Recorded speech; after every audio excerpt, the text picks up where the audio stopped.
Football is love. Football is life. Week 1 was chaos.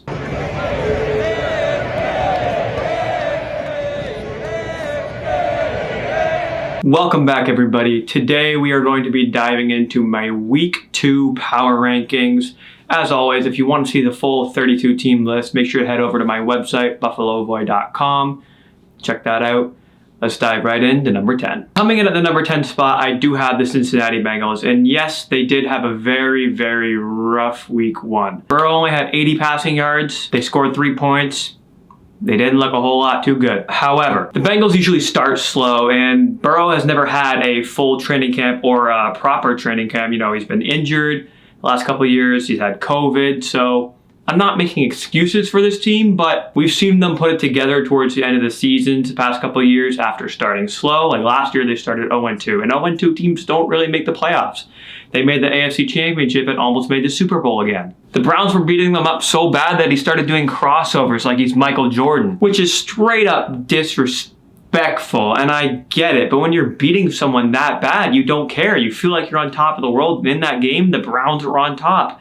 Big time. The Bengals play a really good Ravens team this week who also didn't have a great week 1. They won, but they've got to put it together. You can't fall 0-2 again because you're in a very tough division. The Browns beat you. The Steelers will be better. The Ravens are going to be great. You got to put it together quick, and evening it out 1-1 with the Ravens, so you're both 1-1, would be a great start to the season. Just don't fall 0-3 or 0-2. I wouldn't worry yet. Maybe worry after week 3 if you're 0-3. Coming in at the number 9 spot, I do have my very own, the Buffalo Bills. Buffalo was quite literally gift wrapped, hand sealed, and delivered to their front door. Express one-day delivery, a free win after Aaron Rodgers went down. They were up by 10 at halftime, and they blew it. Granted, that was in due large part to Josh Allen's turnovers. He had 4 in that game, 3 ridiculous interceptions, which just absolutely cannot happen. And an absurd fumble where he wasn't even looking, like he was looking at a butterfly or something. You aren't going to win many games turning the ball over at all, let alone 4 times. And that might have been the worst game of Josh Allen's career. I do believe Josh Allen will be better, as will all the other guys that struggled in week 1. He is what he is. He's had 80 plus turnovers since he entered the league. That leads the league since then. It is what it is. You're not going to change him. You get the bad with the good. You just have to accept the bad with that good. The Bills' pass defense looked okay. Christian Benford with a nice tackle on Breece Hall, which is my issue. Not the pass defense, the run defense, letting Breece Hall run for 83 yards. That can't happen. It's going to happen sometimes. You cannot let that happen. You got to be better. The Bills struggled with the run game all game long. Breece Hall ran all over them. Dalvin Cook got his work too. I believe Zach Wilson even had a scramble here and there. You got to be able to stop the run. Buffalo has struggled with that in the Sean McDermott era. They've had good games against the run. Like, they've stopped Derrick Henry when he was running for 2,000 yards. Like Cincinnati, Buffalo will be better. Hopefully they don't fall to 0-2. They continue to build because Buffalo's in a tough division. If they fall 0-2, Miami could run away to the AFC East, and that is trouble in Buffalo. Coming in at my number 8 spot, I have the Jacksonville Jaguars, which isn't a change from last week. They're still at the same spot. They played a divisional opponent in the Indianapolis Colts in week 1, and they have struggled in Indianapolis. But they got the dub this week. They pulled ahead later in the game, and they won by 2 scores, 31-21. Colts fans, if you are watching this, Anthony Richardson is going to be a stud. That dude is a dog. He's got it in him. Jacksonville has division title hopes this season, and they should cakewalk to it, like I predicted. But you cannot lose games like this if you have those aspirations. Buffalo just dropped one last night. They do play the Kansas City Chiefs this Sunday, who are looking to avoid that 0-2 hole. So if Jacksonville can get to 2-0, drop the Chiefs to 0-2, Chiefs are going to win their game, so let's get that out of the way. We know that. But if Jacksonville can win this game, it'll be huge for later in the season when tiebreakers start to come into play for seeding. Who knows? It really is a must-win for both of those teams. It's going to be a great game. I'm excited to see what happens. Coming in at the number 7 spot, I do have the Baltimore Ravens. For the most part, Baltimore looked okay. They weren't great. They won against Houston 25-9. It's nothing spectacular. They got the job done. They did what they had to do. They won. A win is a win. A win is a win. I had this team at the number 2 spot to start the season, and I'm still very high on them. I just know they had a rough week, and a lot of teams that I might have been holding back on performed really well, or some teams just performed so well that I had to put them above Baltimore. Baltimore might be starting slow, but at the end of the day, what really matters is if you can get hot and get good in the second half of the season, and I believe Baltimore will do that. They've got a new offensive coordinator. They've got new weapons that Lamar has to gel with. You got to give it time, Ravens fans, and I'm sure eventually they will get there, hopefully, because you obviously want to make the playoffs. I think they can easily win this division if they can start to click. And who knows? Maybe they can win a Super Bowl. Coming in at the number 6 spot, I do have the Philadelphia Eagles. In their Week 1 game against New England, they jumped out to a very early 16-0 lead, in due part to the Patriots' failures, less their own. But a lead is a lead. A win is a win. They got that. As for how the Eagles just looked in general, I thought they were all right. They weren't the Super Bowl Eagles that we were accustomed to last season. I think Philly is in a perfect spot right now, number 6. I don't think they'll climb much higher. I don't think they'll go much lower. They're a top team with a top 10 quarterback, a top 5 roster. They're going to be good. They're going to be very good. And speaking of the Eagles' loaded roster, Jalen Carter, how did the rest of the general managers let him fall to them? You had a team with a top 10 pick that was in the Super Bowl. Doesn't matter how they got the pick. All right, let's put that out of the way. How do you let the best defensive player in the draft fall to them? This dude is a stud. He had 8 pressures and a sack in Week 1 against a pretty solid New England offensive line. Imagine what he'll do against the Giants. He plays them twice. This dude is easily going to win Defensive Rookie of the Year. He might win Defensive Player of the Year. God, who knows? If he's that dominant all season long, I'd put it out there. He might be a first-team All-Pro. And he's going to be a Pro Bowler easily. I think that's already set in stone. Unless he just dies. With that being said, there's still 17 more weeks for all of this to change. Their ranking could change. Jalen Carter, his status could change. Is he good? Is he bad? We know he's good, but is he going to win those awards? Who knows? We'll have to find out. Coming in at the number 5 spot this week, I have a new team in the top 10, the Detroit Lions. They beat the defending Super Bowl champions, Kansas City Chiefs, in Week 1, 21-20. It was a great game. I managed to catch the 4th quarter, and I saw Jared Goff making some ballsy throws. He played great for the Lions. He wasn't as spectacular as he could have been, but at the end of the day, like I've said, a win is a win. He got the job done, and he made the plays when it mattered. He made the right decisions, and they're 1-0, and they beat the Chiefs. Some people, I saw it coming. I did pick the Chiefs, but the Chiefs were missing Kelsey and Chris Jones, who are both expected to be back next week. Jones for sure, not sure about Kelsey yet. He's still week to week. And again, a win is a win. There's no excuses in this league. You can only play the team that's in front of you, and the Lions did just that. But just because they didn't have Travis Kelsey or Chris Jones is not a reason to doubt this Lions team. They're going to be good.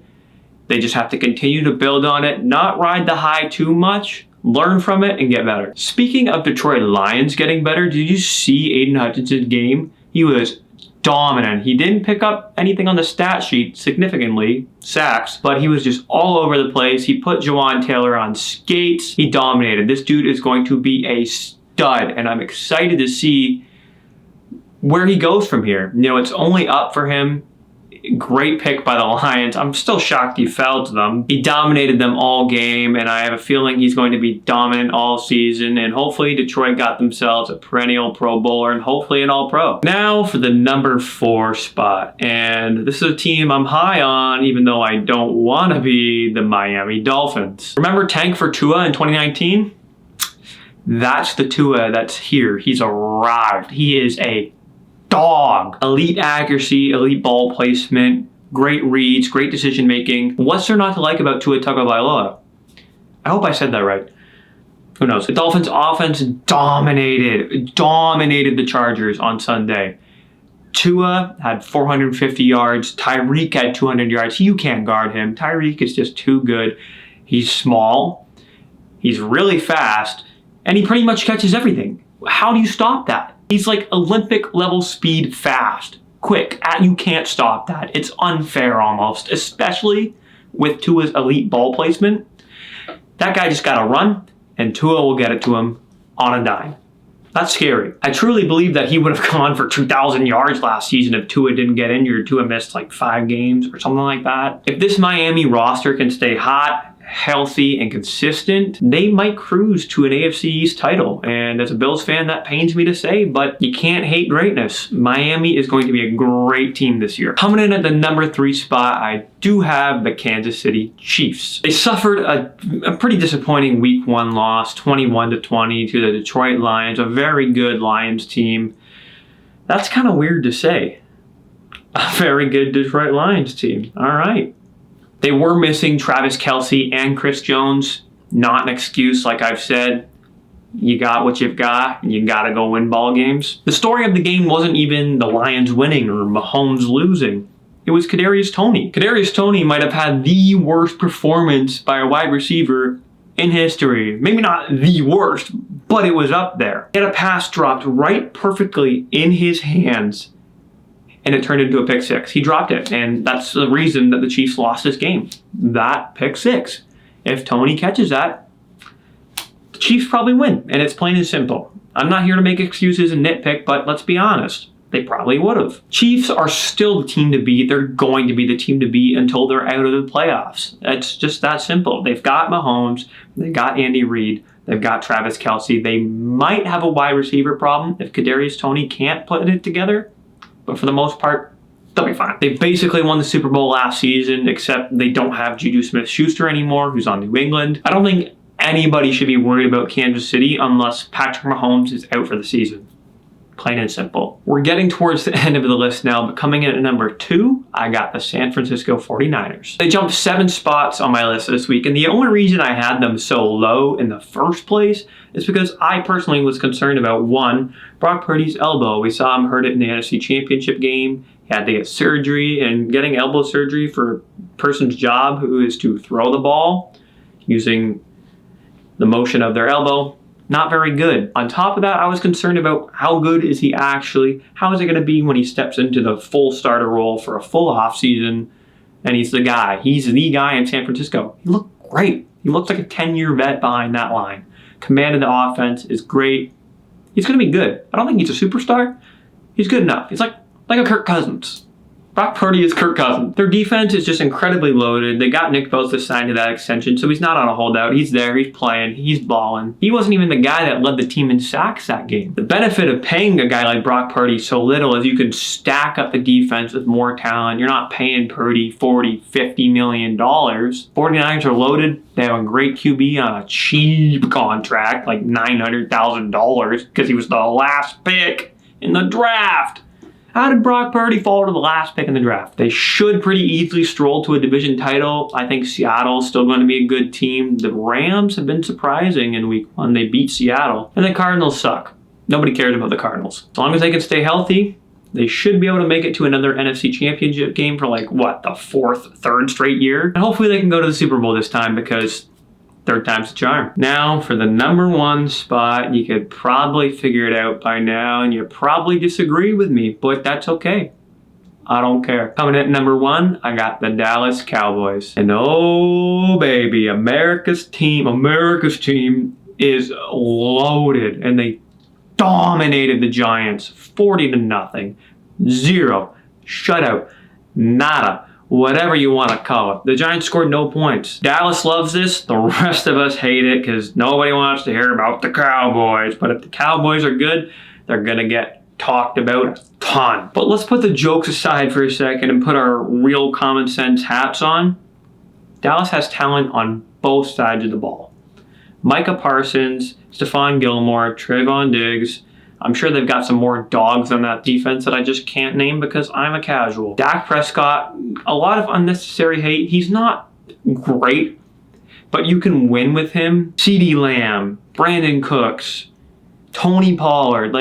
They've got a great all-around team. They've got a good coach. What's there not to like about Dallas, other than Dallas in general? They play a pretty decent schedule. There's some solid quarterbacks on there, but for the most part, the talent alone on this team should carry them to 13 wins easily. If luck goes their way, they quite literally could go 17-0. And I know that sounds crazy. 17-0 is virtually impossible in the modern day NFL, but they could do it. This team is so good. They just have to stay healthy, first of all, and 2, stay consistent, which they haven't been able to do the past couple of years. Could you imagine if it was a Chiefs and Cowboys Super Bowl? Roger Goodell would be cream. Let's not imagine that, though, because I want my team to make it, you want your team to make it, and all of us, we don't want the Cowboys to make it because we hate them. But they're good, and we have to accept that. With that, that is it for this video. Thank you all so much for watching. Make sure to leave a like, and in the comments down below, let me know your top 10 teams for week 2. Do you agree with my top 10? Let me know. On your way out, please subscribe. It really helps out the channel, and I would greatly appreciate it. We're on the road to 1,000 subscribers, so if you're new here, I would appreciate it if you could help the rest of us get there. And that's all I got. Football's a beautiful thing, isn't it?